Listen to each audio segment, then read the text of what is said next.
umekosana na Mungu. Utamlaumu nani kama ukitupwa kwenye jehanamu ya moto wa milele kwa sababu ya dhambi zako? Huwezi kumlaumu Mungu, amemtoa Yesu akuokoe na dhambi zako.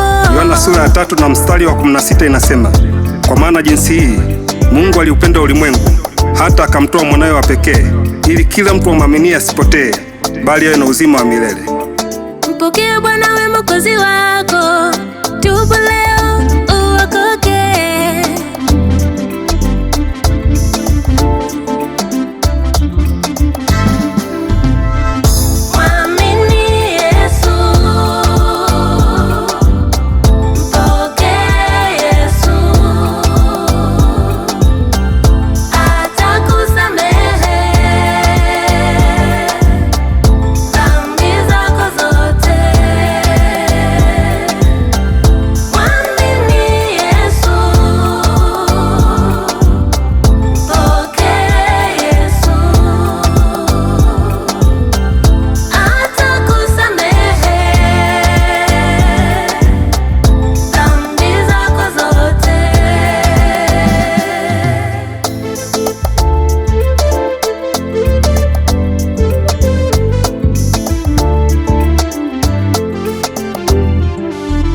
Huwezi kuwalaumu viongozi wa dini yako.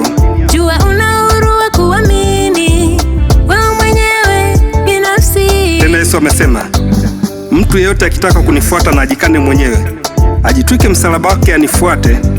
Ameweka wazi kabisa, swala la kuokoka ni la mtu binafsi, sio la kidini, wazazi, mke, mme au watu wengine. Na huwezi kuwalaumu waliookoka. Hujahubiriwa kwa bidii.